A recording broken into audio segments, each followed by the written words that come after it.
Kasunod ng nakalalasing na alak, tinutulak na rin sa Kamara ang pagdadagdag ng buwis sa soft drinks. Tulad daw kasi ng alkohol, may masamang epekto rin daw kasi ito sa kalusugan, lalo kung sobra. Saksi si Sherry Antores.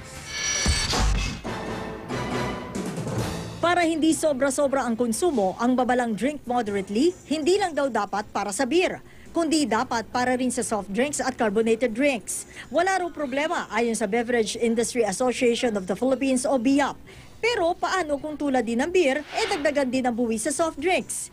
Yan mismo ang panukala ni Nueva Ecija Representative Estrelita Swansig, dagdag na 10% ad valorem tax. We are just curbing the consumption or reducing the consumption because of the effect to the health. Sa panukalang dagdag buwis, umalma na ang BIAP. It's very difficult to say, sir, to say exactly how much should be taken or how much should not be exceeded in things like that. Because it is, as I said, relative to the whole diet itself. Bukod dyan, nangangamba ang BIAP na kung maisabatas ang panukala, 24,000 manggagawa sa mga planta ng soft drinks ang maaapektuhan. Gayun din ang mga maliliit na negosyanteng nagtitinda nito. Pati raw sa mga nasa sugar industry na isa sa mga sangkap ng soft drinks. Pero sabi ni Dr. Shelo Magno ng UP School of Economics, 8% lang naman ang benta ng mga soft drink ang inaasahang mababawas kung itutuloy ang dagdag buwis. At kaugnay naman sa isyung hindi solusyon ang dagdag buwis sa epekto ng soft drink sa kalusugan, people consume many different kinds of foods and beverages.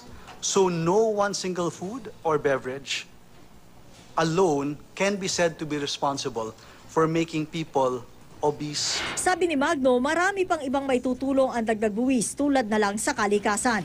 We have to consider, because this has happened in India, we have to know that a half liter of soft drink actually requires 150 to 300 liters of water. Ano kaya ang masasabi ng mga nagtitinda at bumibili ng soft drinks? Pagtatas ang ang presyo ng soft drink, siyempre malilit yung kita namin. Napakarami na pong naghihirap po ngayon, tama po. So, wag na po tahasan. Okay lang naman po kasi yun nga po, may side effect din po kasi minsan ng mga soft drinks. Inatasan na ng House Committee on Ways and Means ang UP School of Economics at Department of Finance sa pag-aralan kung saan maaaring gamitin ang makukuhang dagdag koleksyon sa soft drink tax. Ako si Sherry Torres, ang iyong saksi.